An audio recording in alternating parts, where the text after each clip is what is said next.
نحمده ونصلي على رسوله الكريم ونعوذ بالله من شرور أنفسنا ومن سيئات أعمالنا من يهد الله فلا مضل له ومن يضلله فلا هادي له ونشهد أن لا إله إلا الله وحده لا شريك له ونشهد أن سيدنا ومولانا محمدا عبده ورسوله صلى الله عليه وسلم.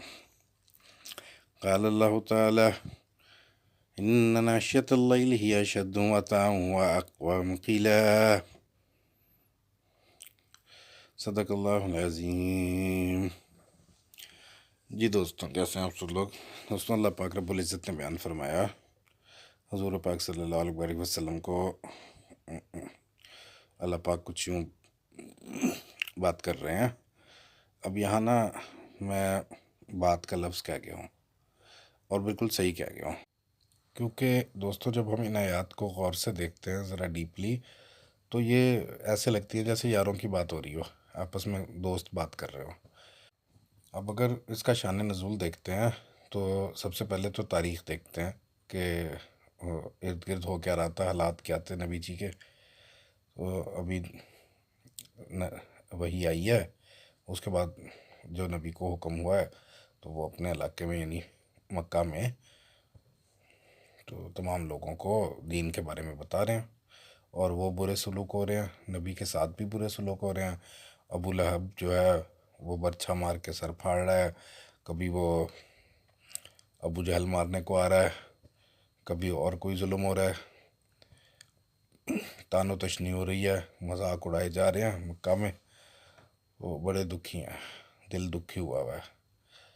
اب انبیاء پر ہوتی ہے تہجد کی نماز فرض، باقی مسلمانوں پہ امت پر نہیں ہے، نبی جی کے اوپر فرض کر دی گئی ہے، کو نبی نے تو لازمی پڑھنی ہے.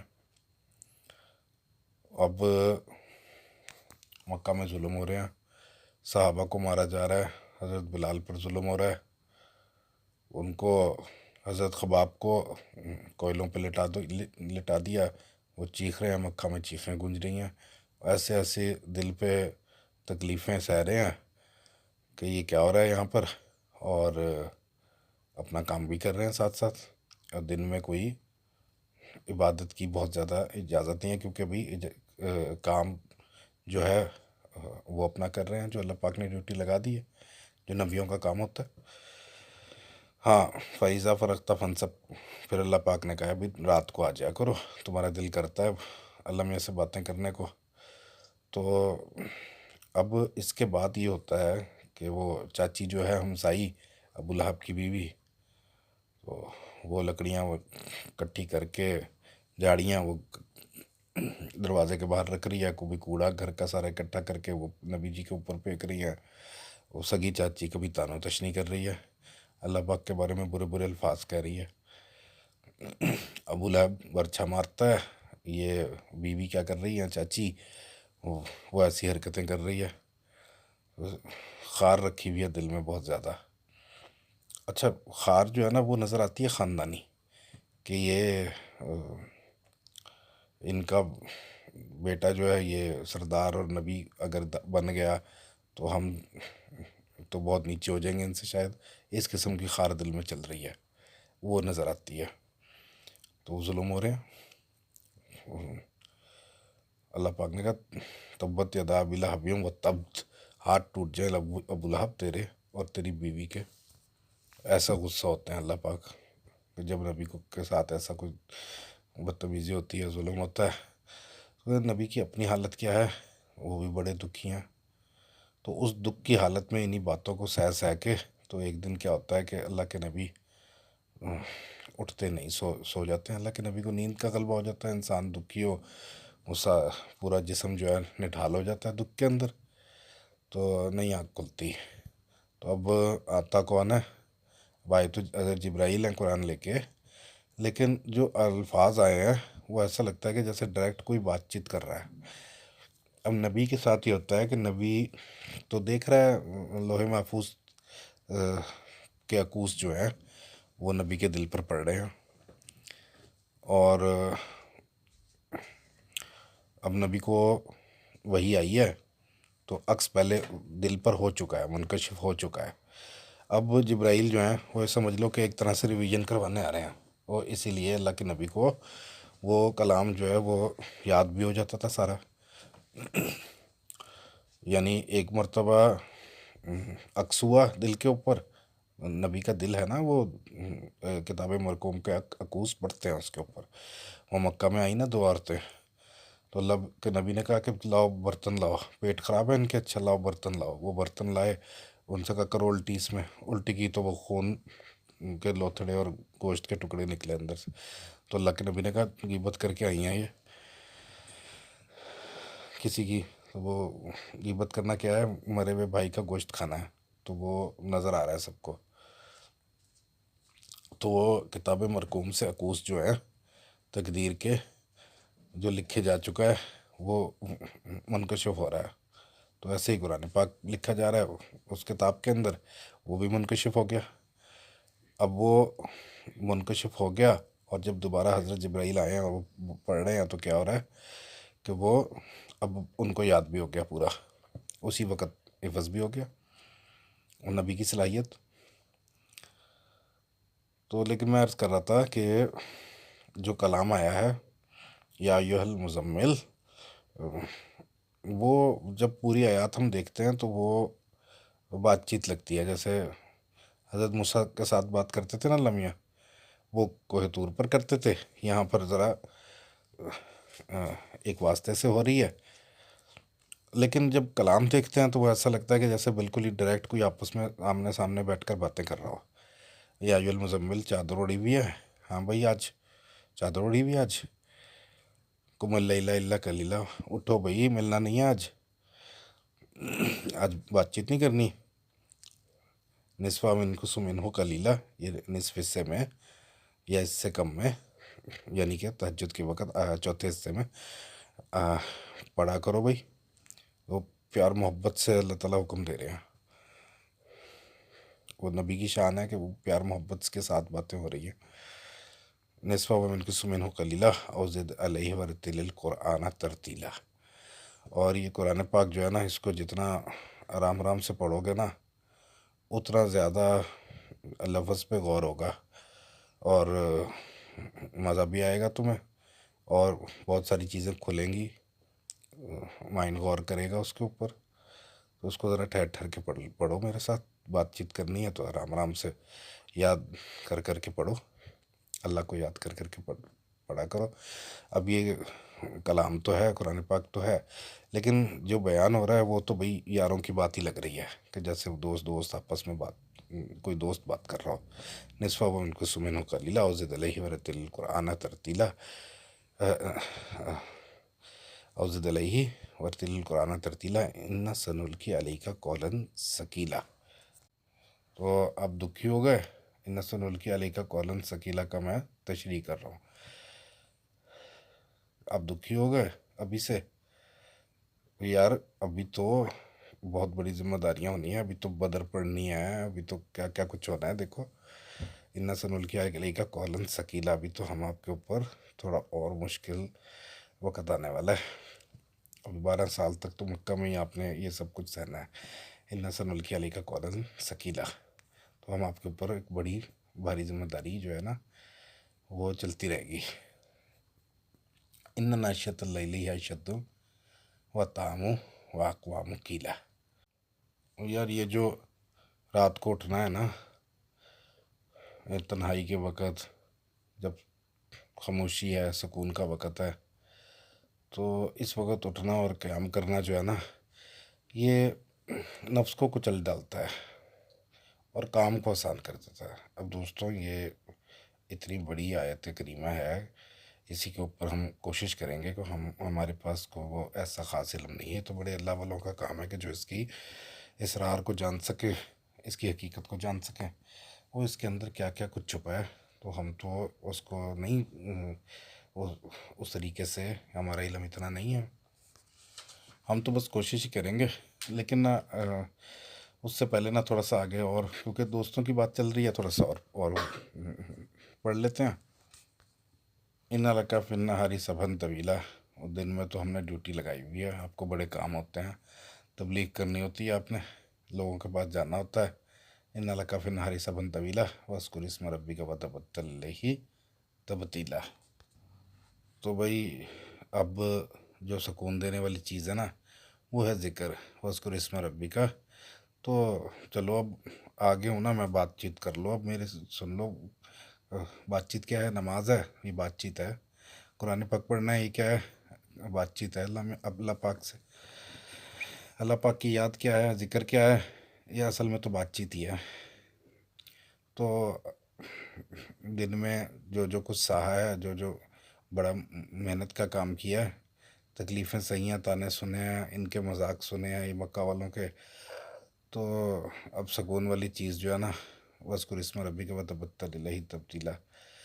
تو دنیا سے اب کٹے ہو تو اب ذکر کرو۔ چلو اب میں آ تو گیا ہوں، کر لو بات چیت جو بھی، اب آؤ نماز کے لیے تو سکون ملے گا تمہارے دل کو۔ رب المشرقی والمغربی لا الہ الا ہوا فاتخذوہ وکیلا۔ اب یہاں پہ نا میں تھوڑی دیر رکنا چاہوں گا، وہ لمبا کلام چل رہا ہے نا۔ موسیٰ تمہیں پتہ ہے کیا ہوا تھا؟ وہ تمہاری ماں کے دل میں ڈالی بات، تمہیں صندوق میں ڈالا انہوں نے، دریا نیل میں ڈال دیا، اور پھر وہ سارا قصہ تمہاری بہن چلتی ہوئی آ رہی تھی، دیکھتی بھی بچے کو کچھ ہو نہ جائے، لمبی لمبی باتیں چل رہی ہیں۔ تو یہاں پر بھی نا کچھ نہ ایسی سی ہی باتیں چل رہی ہیں۔ آپ کو پتہ ہے آپ کے ساتھ کون ہے؟ رب المشرقی والمغربی لا الہ، جس کے سوا کوئی ہے ہی نہیں الہ، فاتخذوا وکیلا، اور وکالت کرنے والا آپ کے ساتھ ہے۔ واصبر علی نفسک مع الذین یدعون ربهم بالغداة والعشی یریدون وجہہ ولا تعد عینک عنہم ترید زینۃ الحیاۃ الدنیا۔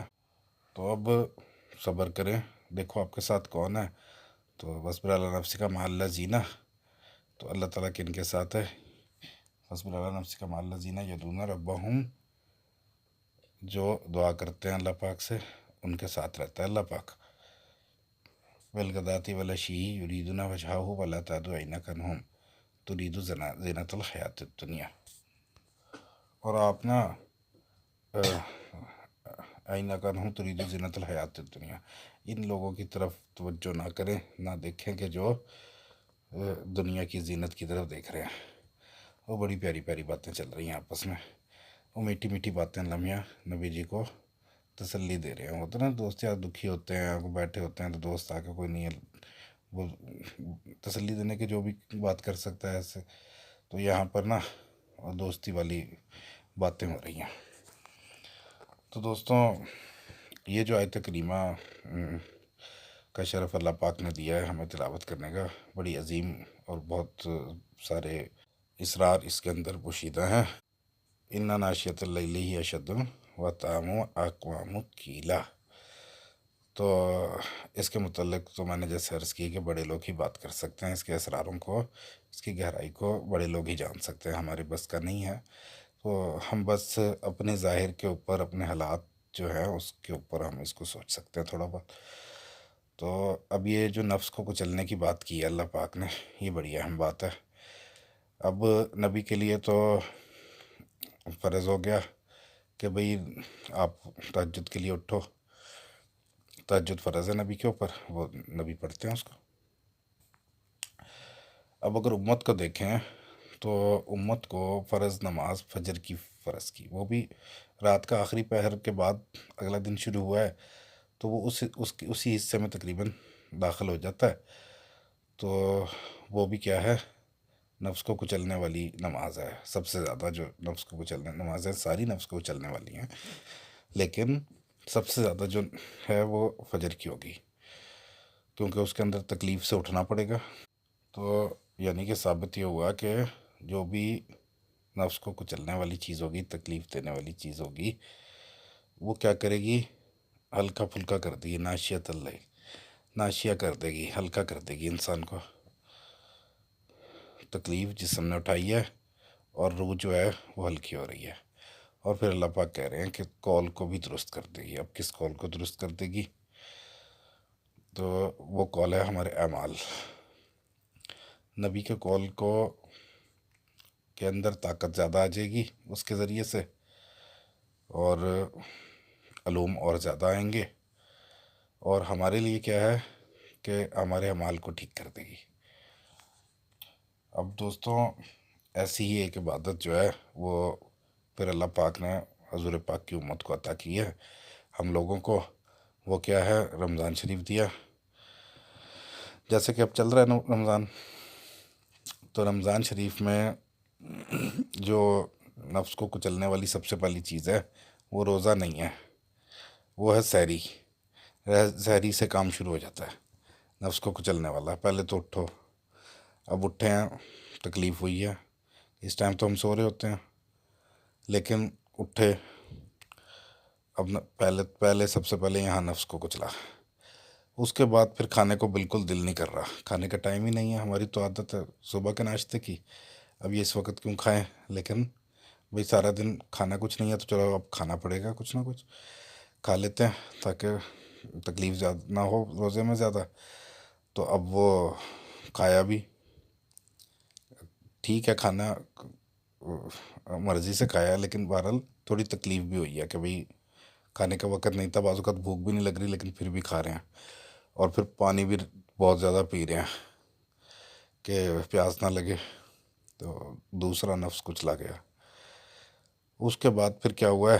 اب سارا دن جو ہے وہ نہ پی رہے ہیں نہ کھا رہے ہیں، اب وہ مسلسل نفس کتلا جا رہا ہے۔ اس کو اللہ پاک نے کہا لعلکم تتقون، مشق کروا رہا ہوں تمہیں میں تاکہ تم تقوی والے ہو جاؤ۔ اور یہ جو بات اب میں کہنے لگا ہوں یہ کوئی بیان کی بات نہیں ہے، یہ تو سب کو ہی محسوس ہوتی ہے، مجھے، آپ کو، ہر کسی کو محسوس ہو جاتی ہے کہ جیسے جیسے روزہ گزرتا جاتا ہے وہ من ہلکا ہلکا سا محسوس کرنے لگتا ہے، یعنی کہ جسم تکلیف میں ہوتا ہے لیکن کیا ہے کہ من ہلکا ہلکا ہو رہا ہوتا ہے۔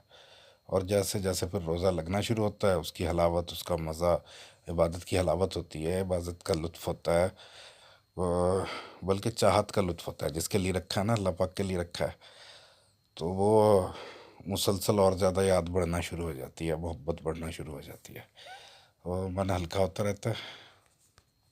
اور یہ جو کال کو ہلکا کرنے کی بات اللہ پاک نے نبی جی سے کہی ہے کہ کال کو ہلکا کر دیتا ہے، تو یہ کال آخر ہے کس سے؟ تو اس کو بیان کرنے کی کوئی طاقت نہیں ہے، کوئی علم نہیں ہے، بس صرف مختصر سا اتنا عرض کر دوں گا کہ یہ کال اصل میں انسان کا اپنے نفس سے ہو رہا ہے۔ انسان کے اندر ایک کال ہوتا ہے، تو یوں لگتا ہے جیسے نفس سے کوئی باتیں کر رہا ہے، تو نفس کی اپنی ایک سوچ ہوتی ہے، نفس پہلے ایک بات سوچتا ہے پھر دوسرا سوچتا ہے، حالانکہ نفس جو ہے یہ اپنی خواہشات پوری کرنا چاہتا ہے، اپنی روح کی بھی، اپنے جسم کی بھی، لیکن ایک کال موجود ہوتا ہے، وہ شعور کا کال ہے، وہ جو ہے نا ونن نفس عن الہوا، اور ون نفس وما سواہا جو ہے، یعنی وہ جو درست نفس اندر موجود ہے نا اس کے، جس کے ساتھ پیدا ہوا ہے، اس نفس کے اندر ایک نفس، پاک نفس جو ہوا ہے موجود ہے، وہ جس کی امام غزالی بیان فرماتے ہیں کہ وہ اس کی جنس ہے فرشتوں والی، وہ کچوکے لگاتا رہتا ہے، ٹوکتا رہتا ہے، نفس کو بھی ٹوکتا ہے اور پھر نفس جسم کو بھی آرڈر دیتا ہے کہ اس کو چھوڑ دو، لذت کو، نہیں بھی اس ٹائم یہ مناسب نہیں ہے، صحیح نہیں ہے، تو وہ کچوکا لگانے والا جو ہے نا وہ ہے کال، وہ کال جو اندر ہی اندر ہے، تو وہ کال کو درست کر دیتا ہے۔ مطلب جب وہ کال آتا ہے پاک روح کا، انسان کے اندر جو پاک روح ہے اس کا کال جب وہ موصول ہوتا ہے تو پھر انسان کو پاکی نصیب ہو جاتی ہے، درست ہو جاتا ہے، وہ اس کی سوچ ٹھیک ہو جاتی ہے۔ کنفیوز رہتا ہے نا انسان، کروں نہ کروں، یہ گناہ ہے، چلو پھر معافی، یہ والے سارے جو ہے نا کال، جو اندر ہی اندر بات ہو رہی ہے۔ بہرحال میں نے جیسے عرض کی کہ ابھی اس کو ہم زیادہ بیان نہیں کر سکتے، علم کی کمی سب کہہ لیجیے اس کو، تو ہم پیچھے چلتے ہیں کہ نفس کو کچلنے پر چلتے ہیں، جتنا جتنا کچلو گے اتنا اتنا تمہارا کال ٹھیک ہوگا، اتنا اتنا پاکی بڑھے گی، اعمال میں پاکی بڑھے گی۔ تو اب دوستوں یہ تو تھی فرض نماز، فرض روزہ، کہ جس کو چھوڑنے پہ عذاب ہے، کوئی نفل نہیں ہے، اس کے اوپر تو عذاب ہے، ہرگز ہرگز نہیں چھوڑ سکتے۔ ہاں روزے میں تھوڑی نرمی ہے مسافر کے لیے، بیمار کے لیے، لیکن نماز میں تو وہ بھی نرمی نہیں ہے اس قسم کی. ہاں مسافر کے لیے کثر ہو جاتی ہے، لیکن چھوڑنے کی تو اس کو بھی اجازت نہیں ہے. تو یہ نفس کو کچلنے والی چیز ہے. نماز نفس کو کچلے گی، دل نہیں کر رہا لیکن پڑھنی ابھی فرض ہے. روزہ ہے، وہ اگر فرض نہ ہوتا تو شاید وہ ہم رکھتے ہی نا. لیکن اسی طرح اور بھی بہت ساری چیزیں اللہ پاک نے ہمیں خود بتائیں کہ نفس کو کچلنے والی اور کیا چیزیں ہو سکتی ہیں. تو اللہ پاک نے بیان فرمایا فلقتحم العقبہ، گھٹاؤ اپنے آپ کو، اترو گھاٹی میں. وہ ہے نا عقبہ دے وچ آقا میرے پڑھ کے نماز پیچھے تیرے، نبیان نو بھی کہنا پیا تیرے، جیا کوئی نہیں کوئی نہیں کوئی نہیں تیرے، جا کوئی نہیں. اب عقبہ کیا ہے؟ عقبہ دے وچ وہ گھاٹی کے اندر. گھٹاؤ اپنے آپ کو، گھاٹی میں اترو. اب یہ گھاٹی کیا ہے؟ تو بھئی اللہ جی ہمیں تو نہیں پتہ کیسے گھٹتے ہیں. ہم محسوس ہوتا ہے کبھی کبھی، لیکن سمجھ میں نہیں آتی کہ اور کن کن چیزوں سے ہم گھٹتے ہیں. تو اللہ پاک پھر بتاتے ہیں فکو رقبہ وما ادراک ما العقبہ. تمہیں پتہ بھی ہے کہ گھٹنے سے کیا ملے گا؟ فکو رقبہ، چھڑواؤ لوگوں کی گردنیں، قرض داروں کے قرض ادا کرواؤ. کوئی کسی پریشانی میں مبتلا ہے، کسی مصیبت میں ہے، کوئی بچی کی شادی ہے، کوئی رزق کی تنگی میں، کوئی پریشان ہے کسی مسئلے کو لے کے، کوئی دشمن کے، کسی حاسد کے، کوئی لڑائی جھگڑے کے، چھڑواؤ گردن بھائی. تو فکو رقبہ او یتامن یوم ذی مسغبہ، بھوکا جس دن وہ بھوکا تھا، او یتامن یوم ذی مسغبہ، اس کو کھانا کھلایا جس دن وہ بھوکا تھا. کوئی بھی ہو بھوکا مل جائے. اور یہ سب کچھ کرو گے تو گھٹو گے، اچھا خاصا دل گھٹے گا یار، پتہ نہیں پروفیشنل تو نہیں ہے. او یتامن یوم ذی مسغبہ یتیمن ذا مقربہ. اب باقی بچوں کے تو باپ ہیں، وہ ساری چیزیں کر رہے ہیں کہ ساری مزے کر رہے ہیں، خوشیاں پوری ہو رہی ہیں، جو ضروریات ہیں وہ تقاضا کر بھی رہے ہیں. اور وہ تو یتیم ہے، اس کا تو باپ ہی نہیں ہے. یتیمن ذا مقربہ، رشتہ داروں میں وہ دیکھ رہا ہے کہ میرا بھی ہوتا تو کوئی میرا بھی کوئی وشز پوری ہوتی. تو اللہ پاک نے کیا کہا؟ یتیمن ذا مقربہ، رشتہ داروں کے اندر یتیم. اور مسکین ذا متربہ، اس کے ہاتھ پیر نہیں ہے، وہ پولیو کا مریض ہے، پڑا ہوا ہے سڑک پہ. تو لیکن پھر بھی یہ سارا کچھ کرتے ہوئے نا، جب یہ مال نکلتا ہے، کوئی خدمت کے لیے انسان آگے بڑھتا ہے، کیا ہوتا ہے؟ تو عقبہ میں جاتا ہے، گھٹتا ہے، دل گھٹتا ہے بھائی.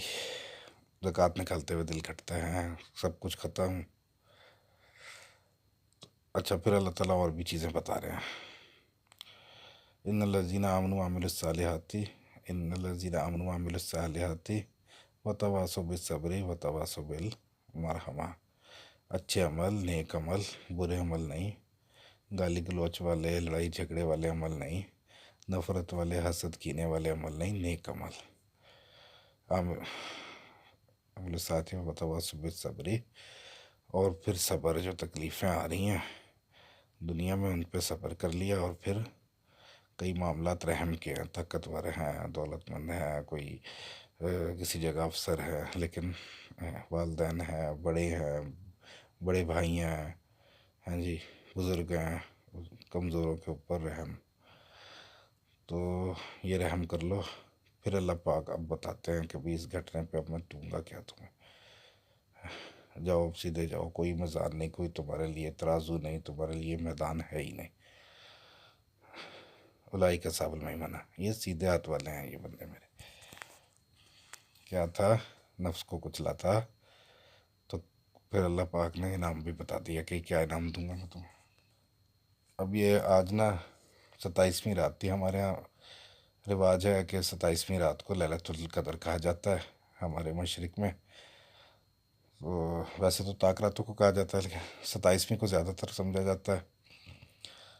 اب اس 27ویں کی رات کو کیا ہوتا ہے کہ اللہ تعالیٰ نے کچھ یوں بیان فرمایا کہ انا انزلناہ فی لیلۃ القدر. ہم نے اس کو نا قرآن پاک کو لیلۃ القدر میں نازل کیا.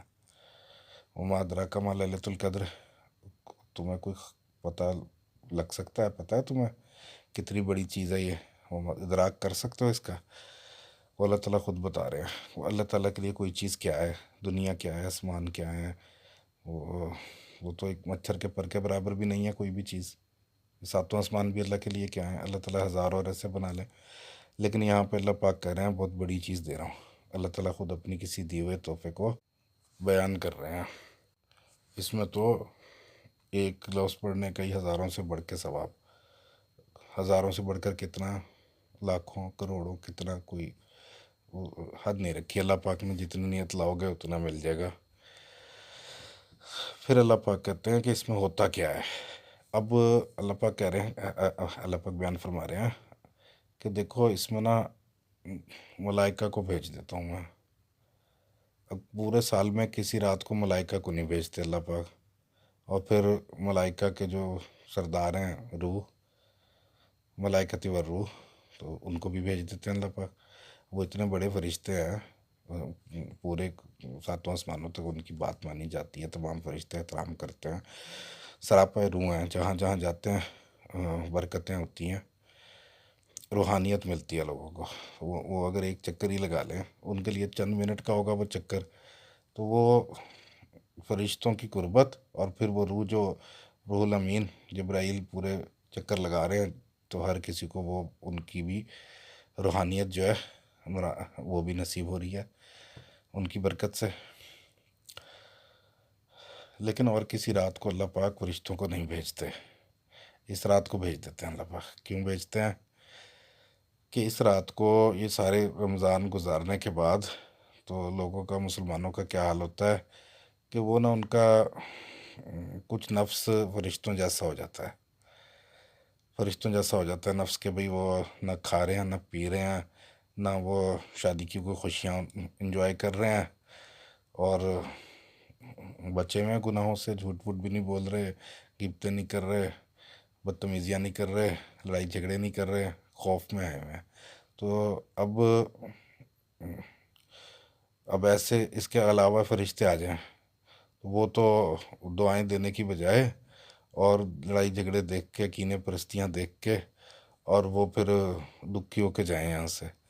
لیکن اب اللہ میاں کہہ رہے ہیں کہ اب یہ نا سارے مسلمانوں نے روزے رکھے، قرآن پاک پڑھے، خدمتیں کیں، گھروں میں عورتوں نے خدمتیں کیں، سحریاں بنائیں، کھانے بنائے، مردوں نے کام کیے اور عبادتیں کی. اب یہ نا ان کے نفس فرشتوں جیسے ہو گئے، کچھ چل دیا انہوں نے. اب کچھ چلنے کا انعام دے رہے ہیں اللہ پاک. کیا انعام دے رہے ہیں؟ تنزل الملائکۃ والروح. تو فرشتوں کو بھی بھیج رہے ہیں کہ جاؤ اب تمہارے جیسے ہی ہیں، ان سے مل لو جا کے، ایک سارے سارے مل کے عبادت کرو آج. تو دوستو، جس عمل کے اندر نفس کچلا جائے نا، تو اس کو کوئی چھوٹی چیز نہیں سمجھنا چاہیے. دیکھو اللہ پاک کیسا انعام دیتے ہیں. اللہ پاک یہی کہہ دیتے کہ بھئی سنت الف شہر ہے یہ، ٹھیک ہے بھئی، 1000 سال سے بڑھ کر، 1000 سے بڑھ کر اس کا نیکی ہے. بس اتنا انعام کافی نہیں تھا کیا؟ اور دوسرا انعام بھی دیا کہ وہ آسمان والوں کو بھی بھیج دیا، جاؤ ذرا مل کے آؤ ان سے. اب وہ جن کا مزاج ہی مختلف ہے، جو ہر وقت تابع داری میں ہے، ہر وقت خشوع کے اندر ہیں، محبت کے اندر ہیں، اللہ پاک سے حکم کی تعمیل کرتے ہیں، تو اللہ پاک نے یہ ایک انعام دے دیا کس کے اوپر کہ وہ اپنے نفس کو مار کے بیٹھے ہوئے تھے. تو اللہ پاک عمل کی توفیق دے. وآخر دعوانا ان الحمد للہ رب العالمین.